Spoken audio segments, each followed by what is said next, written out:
Okay, I thought this could be a fun idea for a video. Listen, I give my opinions on things a lot on this channel. It's kind of my job. So I figured it could be fun to go back and review some of those opinions. I do a weekly tier list during the season of ranking each team, and I figured let's go to my tier list I made before the season started and see where I thought these teams would end up and what I was wrong about, maybe understandably so and maybe some not understandably so.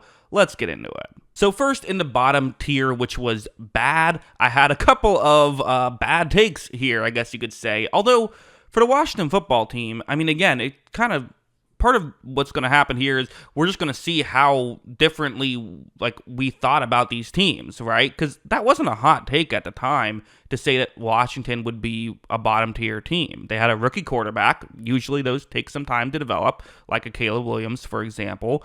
They, had some pieces on offense, but it wasn't considered like a great offensive situation, and the defense on paper stunk, and in reality kind of stunk, right? So putting them on that tier made sense, but what I just didn't see coming was Jaden Daniels having maybe the best rookie quarterback season of all time, the offense really gelling well, and Dan Quinn being a good coach, which I didn't think would happen. So, yeah, definitely wrong about that. The Giants, I was right, but yeah, that was easy. I mean, with all due respect to the Giants, we knew it wasn't going to go well. The Broncos, another one that was a misfire, right? And again, it just comes down to the rookie quarterback thing, and that's why these things are so difficult to predict, because you see the Patriots are on here as well. That one, you could argue similar things with them and the Broncos and the Commanders, but obviously, with Bo Nix, he was able to just play well right away. He was an offensive rookie of the year candidate this season. There were other things I was wrong about as well, though. I think I undersold the impact of having a great pass blocking offensive line, which was very important for the Broncos, and their defense had a bounce back year. So, yeah, definitely a team that, surpassed my expectations. The Panthers, who still ended up bad. I mean, the thing is, Bryce Young played better, so even though the team wasn't very good, I think you still feel good about where they ended up. But yeah, I mean, that was, again, a team that on paper didn't have a lot of talent, didn't expect them to do much. The Cardinals, the only team I haven't touched on yet, that's another one. I'm surprised they put them this low, to be honest, because I think I was still a little bit weary of the Marvin Harrison Jr. thing of sure, he should be a great player, but will he be great right away? If not, do they have enough talent on offense to work? They definitely had enough talent on offense to work, and I was a little bit I think on the fence about Kyler, who had shown some inconsistency, had shown some inability to stay on the field. He had a bounce back year. And the other thing is, I think on paper, that defense didn't look very good. It just played better than I expected it to. So yeah, definitely a few teams I would say I was wrong about. Both the Commanders, Broncos, and Cardinals, I definitely was too low on. Moving up to my next tier, and I'm reading these the same time you are, so this is just a surprise to me, perhaps, because some of these I don't remember. Scrappy. Titans, okay, I think the reason I was a little bit higher on them was because of the Calvin Ridley thing, and I thought L'Jarius Sneed would play well for them. He kind of didn't, so that's a little surprising. But as a whole, probably too high on them, even though I only put them one tier ahead. The Vikings and the Chargers, okay, maybe this is just me being crazy, but I actually think this is kind of a good take for me to put both of these teams as high as I did, because that's not what people were saying about these teams at all heading into the year. And I think in both of these situations, it was just a coaching thing. I said I kind of just trust these organizations, really trust the coaching staff here, not organizations of the Chargers, but the coaching staff, right? I mean, I think that the Sam Darnold thing definitely gave me pause, although I think at the time I thought J.J. McCarthy would ultimately get there. But even though the defense on paper wasn't very talented, I liked enough of the offensive pieces, and I trusted the coaching to kind of make it work enough, although obviously I didn't see what was going to happen happened. And kind of the same thing with the Chargers, where, on paper, people were talking about this awful defense, no receivers, good tackles, and good quarterback, but that's it. And I kind of said, I don't know, Jim Harbaugh's going to find a way to make something happen. Again, did not see what ultimately happening, though, for either of these. I can't give myself too much credit, but a little bit there. I saw something. They just exceeded even my expectations. Okay, let's move to the next tier. This was the have a shot at playoffs tier. Okay, and this was a bit of a busy tier as well. Okay, couple good takes, couple not so good takes. Seahawks, yeah, I was higher on the Seahawks than most. A lot of people would have had them in a lower tier, but I felt pretty okay about them at least having a shot at the playoffs. The Jaguars, again, that was not a hot take at the time to put them this high. Then it started off at 1-4, and then Lawrence gets injured, and it all just went to hell. But let's not forget, 2 years ago, they had the 1 seed for a bit. I keep bringing this up. For like 3 hours, they had the 1 seed. Then the Ravens played later on that night, and they won a game. But it was like 2/3 of the way into the season. The Jaguars then fell off a cliff, missed the playoffs. But I thought, okay, is there going to be bounce back? There was not. The Buccaneers, my team. I wasn't too high on them. Didn't get too much of a homer take here because I did have some concerns about the defense, and I was very right about that. Did not expect the offense to take the big leap that it did, though. So, that's why they ultimately ended up making it. But that's a fine take. Falcons, again, had a shot at the playoffs. That feels about the correct tier for them. They still were disappointing with the Kirk Cousins thing and with the the defense not really playing great.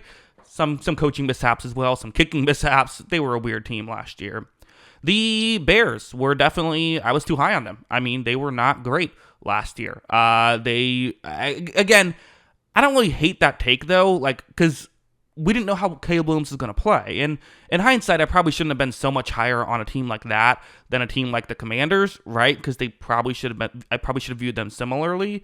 But the main issue that I had, where I went wrong with the Bears, was I thought this receiving core would play better. And the receiving core ending up being a bottom 5 receiving core last year was just a massive surprise for me. And I think it was a surprise for a lot of people. I thought the Bears defense would play well. It did, but just the other issues ended up, really sinking them. So they did not have a shot at the playoffs, as it turns out. Dallas, I think this is a fine tier to have them preseason. If Prescott stays healthy, they probably are more competitive and probably would have had a shot at the playoffs. I don't know if they make it, but they probably would have had a shot. The Colts definitely were in contention. The question I had was, will Richardson step up and get them into playoffs? That ultimately did not happen. The Raiders, I don't know why I was so high on the Raiders to put them in this tier. I'm a little confused about that myself. I don't know. Maybe I thought there was a chance the quarterback play. I think I thought there was a chance Gardner Minshew would play all right for them, and that just didn't happen. So that was the issue there. The Saints, the pass blocking I thought would be an issue, but when the Saints got red hot, I was like, okay, this team's definitely making the playoffs early on. It just fell off a cliff. Too many injuries, and they probably weren't as good as they were weeks 1 and 2 anyway. So there was that. And then the Steelers, who, again, they've been the easiest team to predict in years. They're a kind of perpetual, a 9-10 win team, but nothing more than that. Moving on to the next tier. Okay, so this is this playoffs for sure tier. Sure, makes sense. A couple of surprises, I'll say. First, not all these teams made the playoffs. In fact, one very much did not. We'll get there. But the Dolphins, who I get why I had them here. They had been kind of a consistent playoff team, but ultimately too many injuries here to really give them a chance. They probably still make the playoffs with a healthy Tua, but granted, I can't give myself too much of an excuse there because Tua's gotten banged up over the years, and we did see some of their veterans start to not play as well, and their defense missed Vic Fangio, I think, as well. The Bengals did not miss the playoffs, or did not make the playoffs, excuse me. They should have. I thought that with Joe Burrow and with, all this. Now, I think it's weird because I had them in the playoffs for sure tier, but my preseason prediction was I actually had them missing the playoffs. I think I just had 8 AFC teams in the top 2 tiers, and they were 8 on the list, and they had the 8 seed. So I actually kind of nailed that prediction, but weirdly I put them in. I think what happened was I didn't title this tier very well, and I ultimately changed that to a different tier.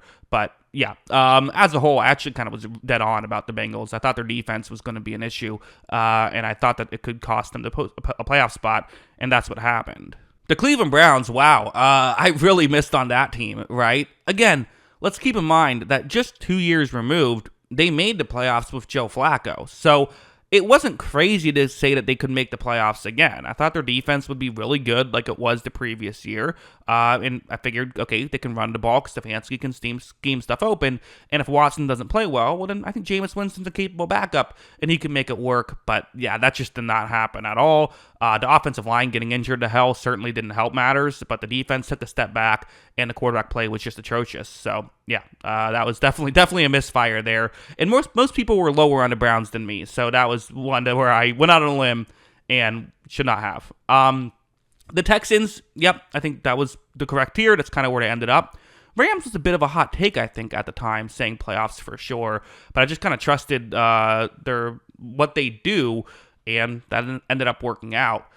Eagles, so I did not have them in the top tier, so you could definitely argue that's a bit of a misfire. But at the same time, I mean, let's just be honest, like, that's not a horrible take, right? They had essentially a secondary of rookies. I didn't know how that was going to end up.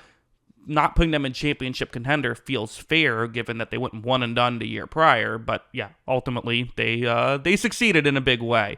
Packers, again, that's kind of where they ended up. Maybe even that's a little bit too high on them, but they did make the playoffs as the 7 seed, so I think that's fair. And then the Bills, definitely too low on. I was concerned about this receiving core going into the year, and while you could argue it still did, maybe was the issue between them winning the Super Bowl and just being the conference championship team. At the end of the day, you make the conference championship game and play in a coin flip game there against Kansas City, you're a championship contender, not just in the playoffs for sure tier, or at least that's what you should be. But okay, I believe this is the top tier, yes. These are the 5 Super Bowl contenders, and oh no, what did I do? Why did I forgot I did this. I bought into the Jets. I forgot that I was so high on the Jets. I knew I was relatively high on the Jets. I didn't realize I put them in the top tier. In fairness, I believe week 1, my post-week 1 Power Rankings tier list, I dropped them. So they were the shortest-lived Super Bowl contenders here. I thought the defense would be awesome, which that was reasonable, right? I thought Rodgers would at least play well, and given the fact that this team was a 7-win team the year prior, I just felt like, okay, competent quarterback play from horrible quarterback play. They have weapons on offense. Like, why wouldn't this team be effective? I really bought in. The Super Bowl contenders tier was just way too high, though, because we just didn't know what Rodgers was going to do outside of Green Bay. We didn't know how he was going to bounce back from his injury, and we just didn't know all the wonky other stuff. But I would say I probably, if I had to do it again, I think playoffs for sure would have been a fine tier to put them in, knowing what I knew a year ago. But yeah, that one's tough. That one's tough. The other ones are interesting. So the Lions, yeah, that was fair. They were my Super Bowl winner. Preseason, if they didn't get injured, who knows what happens, but I don't hate that take. The 49ers, again, they were coming off of a year where they were, a play away from winning the Super Bowl. They lost in overtime to the Kansas City Chiefs, so like it would have been crazy to put them anywhere else. The Ravens, I think they were real contenders this year as well. They nearly beat the Bills. Came down to that 2-point conversion drop, and maybe they still lose anyway, but they would have had a chance there. And then the Chiefs, of course, who went to the Super Bowl, and again, they're obviously going to be the top tier. So yeah, as a whole, most of these takes were solid. I think the worst ones, obviously the Jets was a disaster, the Browns was a disaster, and I think a couple of the Commanders, Broncos, and Cardinals, you could say could have been better. I'm wondering what the comments say about this. I'm imagining a lot of Jets issues. I'm reading through it. It feels like there were a couple people saying Cardinals and Commanders could have been better, so I was wrong about that. I have some people saying the Jets could have been better. Some people saying the Jets, I was too high on them. Some people saying like, hey, thank you for giving the Jets some love. So I don't, definitely some of that, which is, interesting. Someone says I would be shocked if Denver wins more than 5 games this season. So I wasn't alone. Someone saying I love that you put the Giants in bad tier. This team always does best with a chip on its shoulder. That didn't quite work out. So I don't know. Also, a lot of people complaining about the editing. I accidentally screwed up and didn't put the tier list names on it until the end. So that's most of what the comments are saying. But yeah, those are my reactions to. That is my reactions to my video from a year ago. Actually, only 5 months ago, but before the season started. So yeah, thought it could be a fun video. Hey, I gotta be able to see how I do in hindsight, right? If I criticize players for how they play on the field, I got to criticize myself for my takes that don't hit. So yeah, there you go. But those are my thoughts. What are yours? Let me know in the comments below. Always love hearing from ya. And of course, as always, thanks for watching.